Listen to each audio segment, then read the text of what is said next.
Bismillahirrahmanirrahim. Assalamualaikum warahmatullahi wabarakatuh. Mari kita mengenal lebih dalam tentang Imam Syafi'i, salah satu dari 4 imam madhab besar dalam Islam, yang pemikirannya sangat dihormati dan diikuti oleh jutaan umat di seluruh dunia. Beliau lahir di Gaza, Palestina, pada tahun 150 Hijriah, dan sejak kecil menunjukkan kecerdasan yang luar biasa, terutama dalam menghafal Al-Quran dan menguasai bahasa Arab. Pada usia yang sangat belia, Imam Syafi'i telah menghafal Al-Quran dan menguasai berbagai cabang ilmu agama, termasuk syair-syair Arab untuk memperdalam pemahamannya tentang bahasa. Didorong oleh kecintaannya pada ilmu, beliau kemudian melakukan perjalanan ke Madinah untuk berguru kepada Imam Malik bin Anas, seorang ulama besar dan pemilik kitab hadits Al-Muwatta. Pertemuan ini menjadi titik balik penting dalam perjalanan intelektualnya, di mana beliau menghafal kitab tersebut dalam waktu singkat, dan menunjukkan kecerdasan yang luar biasa di hadapan sang guru. Setelah wafatnya Imam Malik, Imam Syafi'i melanjutkan perjalanannya ke berbagai penjuru, termasuk ke Yaman dan Irak. Di setiap tempat yang dikunjungi, beliau mengumpulkan ilmu dan berdiskusi dengan ulama-ulama terkemuka, yang memperkaya pengetahuannya tentang berbagai mazhab pemikiran dan metode istinbat hukum. Pengalaman ini kemudian membentuk landasan bagi beliau untuk merumuskan usul fiqh, suatu disiplin ilmu yang menjadi dasar dalam metodologi pengambilan hukum Islam. Selama berada di Irak, Imam Syafi'i mengamati perbedaan antara mazhab ahli hadis di Madinah dan mazhab ahli ra'i di Irak. Beliau kemudian berusaha menyatukan kedua pendekatan tersebut dengan merumuskan metodologi fiqh yang seimbang antara penggunaan dalil naqli dan aqli, yang kemudian menjadi jembatan emas dalam sejarah perkembangan ushul fiqh. Salah satu prinsip utama yang beliau kembangkan adalah penekanan pada nas Al-Quran dan Sunnah, seraya menolak penggunaan qiyas secara berlebihan apabila masih ditemukan dalil tekstual yang jelas. Beliau juga sangat menghormati ijma atau konsensus para ulama, dan menjadikannya sebagai salah satu sumber hukum yang mutlak setelah Al-Quran dan Sunnah. Dalam merumuskan pandangan hukumnya, Imam Syafi'i terkenal dengan konsep 2 tahapan pemikiran, yaitu qaul qadim dan qaul jadid. Qaul qadim adalah pandangan beliau saat berada di Irak, yang kemudian direvisi ketika beliau pindah ke Mesir dan melahirkan qaul jadid, mencerminkan fleksibilitas dan adaptabilitas hukum Islam terhadap perubahan kondisi sosial masyarakat. Kitab-kitab yang ditulis oleh Imam Syafi'i menjadi rujukan utama dalam mazhab Syafi'i. Yang paling terkenal di antaranya adalah kitab Al-NU, sebuah ensiklopedia fiqh yang memuat pendapat beliau, dan kitab Ar-Risalah, karya monumental yang meletakkan dasar-dasar ushul fiqh. Melalui karya-karya ini, beliau memberikan kontribusi yang luar biasa dalam menjaga kemurnian dan konsistensi hukum Islam. Di luar kapasitas keilmuannya, Imam Syafi'i dikenal sebagai sosok yang zuhud dan dermawan. Beliau sangat mencintai Al-Quran dan sering menghabiskan malam untuk beribadah dan membaca kalamullah. Akhlaknya yang mulia menjadi teladan bagi para muridnya dan kaum muslimin pada masanya, menunjukkan keselarasan antara ilmu yang beliau miliki dan perilaku dalam kehidupan sehari-hari. Setelah melewati berbagai cobaan dan perjuangan dalam menegakkan kebenaran, Imam Syafi'i wafat di Mesir pada tahun 204 Hijriah. Kepergian beliau meninggalkan duka yang mendalam bagi umat Islam, namun ilmu dan mazhabnya tetap lestari dan menjadi pedoman bagi jutaan manusia hingga saat ini. Warisan pemikiran beliau terus membimbing langkah kaum muslimin dalam memahami ajaran agamanya dengan moderat dan penuh hikmah. Kemuliaan Imam Syafi'i tidak hanya terletak pada kecerdasannya, tetapi juga pada keteguhan hati dan keikhlasannya dalam memperjuangkan kebenaran. Beliau selalu mengajarkan agar kita senantiasa berpegang teguh pada Al-Quran dan Sunnah, seraya menghormati ijtihad para ulama terdahulu sebagai sumber ilmu yang berharga dalam memahami hukum Islam. Sebagai penutup, mari kita renungkan kembali bagaimana seorang Imam Syafi'i mampu menyatukan berbagai metodologi yang berbeda pada masanya, dan menghasilkan landasan hukum yang sangat komprehensif.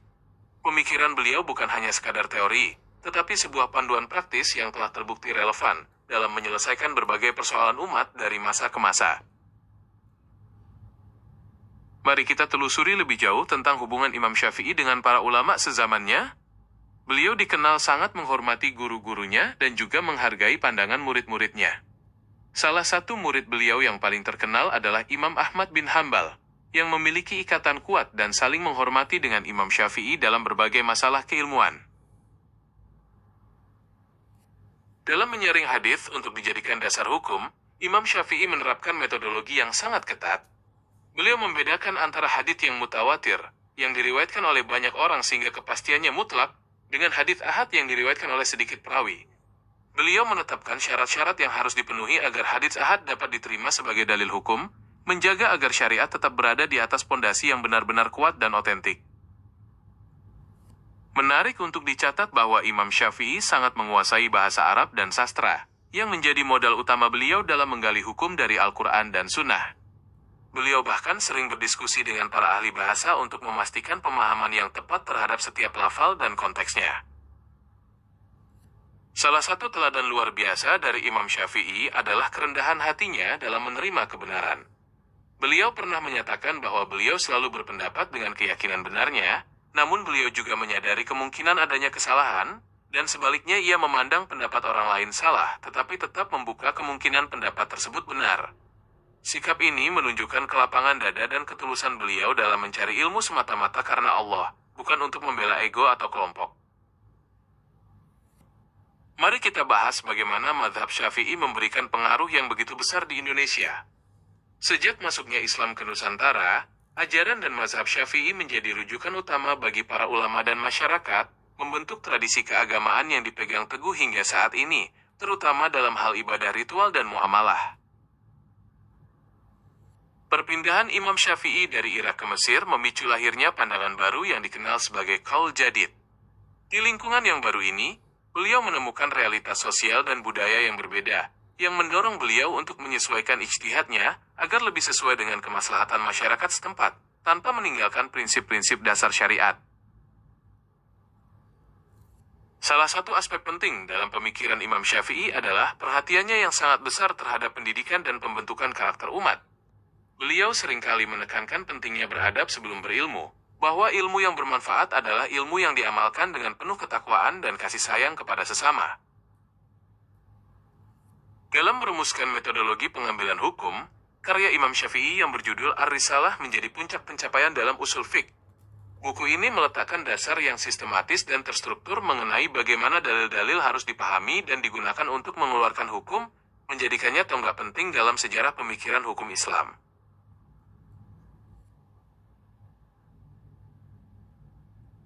Sebagai penutup atas ulasan mengenal Imam Syafi'i, mari kita renungkan bahwa beliau bukan hanya sekadar tokoh sejarah, tetapi juga lentera ilmu yang terus bersinar. Pemikiran dan akhlak beliau mengajarkan kita untuk selalu berada di atas jalan kebenaran dengan penuh kelembutan, moderasi, dan kebijaksanaan dalam menghadapi berbagai tantangan zaman. Terkait dengan metode istinbat hukumnya, Imam Syafi'i sangat dikenal dengan kehati-hatiannya dalam menerapkan qiyas.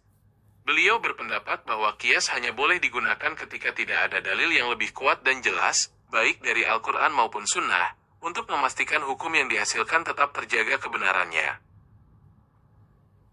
Sebagai pelengkap, ada baiknya kita juga mengingat bagaimana Imam Syafi'i memandang pentingnya persatuan di kalangan umat. Beliau senantiasa menjaga lisan dan sikapnya untuk menghindari perpecahan yang mungkin timbul akibat perbedaan pendapat dalam fikih, dan selalu menganjurkan dialog yang santun. Mari kita ingat juga pesan-pesan moral dan spiritual beliau yang begitu mendalam. Imam Syafi'i sering mengingatkan, kita akan pentingnya menjaga waktu dan menjauhi kesia-siaan, karena setiap saat adalah modal yang sangat berharga untuk meraih keridhaan Allah. Satu hal lagi yang menarik dari Imam Syafi'i adalah keindahan gubahannya dalam sastra, terutama syair-syairnya yang berisi nasihat, hikmah, dan refleksi mendalam tentang kehidupan. Syair-syair beliau tidak hanya indah secara bahasa tetapi juga syarat akan nilai-nilai moral yang dapat membimbing pembacanya menuju kebaikan. Salah satu hal yang patut kita ingat dari Imam Syafi'i adalah pandangannya tentang keseimbangan antara syariat dan hakikat. Beliau dikenal menghormati para sufi yang tulus dan menganggap tasawuf yang berlandaskan Al-Quran dan Sunnah sebagai jalan untuk membersihkan hati dan mendekatkan diri kepada Allah. Dalam mengajar, Imam Syafi'i dikenal sangat sabar dan terbuka terhadap pertanyaan para muridnya. Majelis ilmu beliau tidak hanya menjadi tempat transfer ilmu, tetapi juga arena diskusi yang hidup, di di mana beliau mendorong para muridnya untuk berpikir kritis dan memahami dalil-dalil secara mendalam. Salah satu mutiara hikmah dari Imam Syafi'i yang sangat populer adalah nasihatnya tentang pentingnya kesabaran dalam menuntut ilmu, di mana beliau menyatakan bahwa barang siapa tidak merasakan pahitnya menuntut ilmu walaupun sesaat, ia akan menelan hinanya kebodohan sepanjang hidupnya. Mari kita ingat pula teladan beliau dalam menjaga lisan dan menghargai perbedaan pendapat.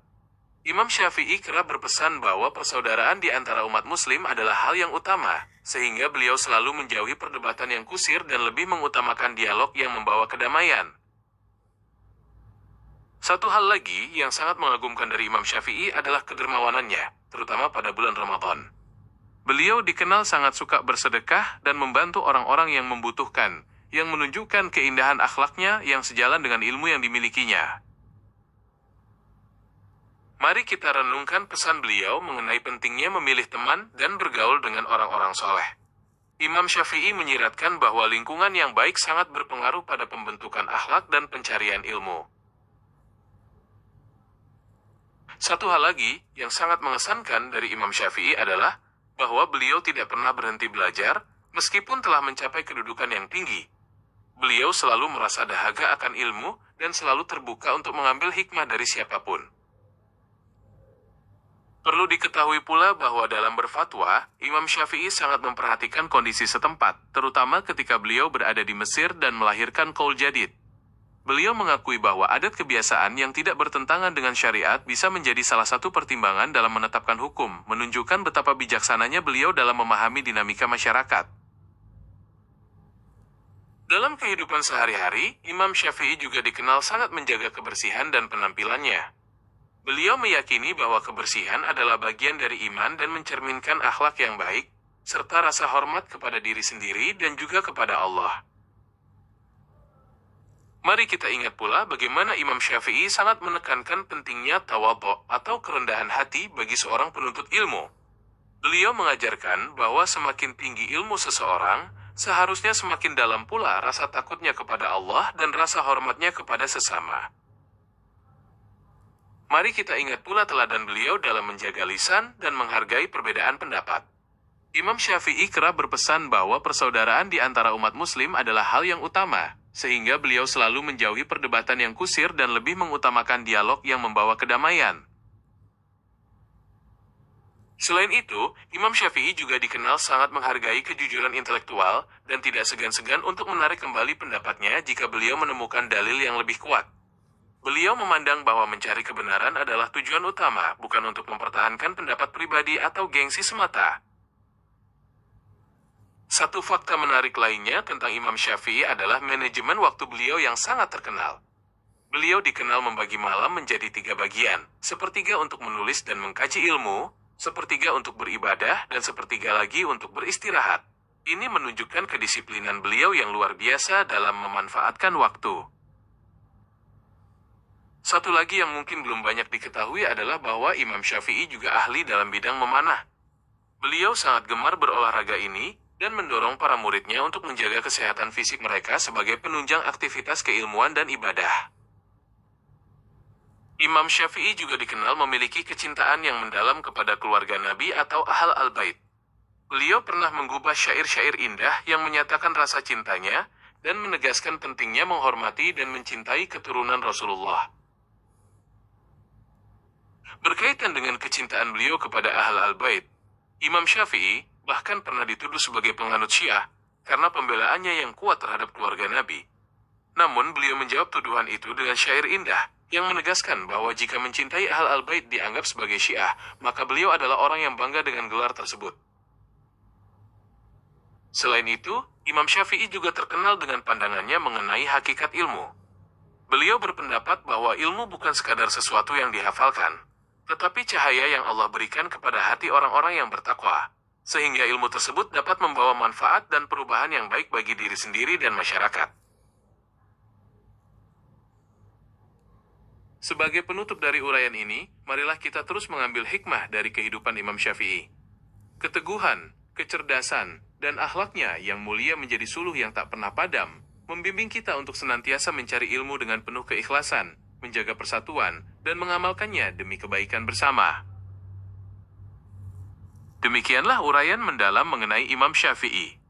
Semoga ulasan ini bermanfaat dan dapat menambah wawasan kita tentang sosok besar dalam sejarah Islam. Terima kasih telah mendengarkan dengan saksama. Wassalamualaikum warahmatullahi wabarakatuh.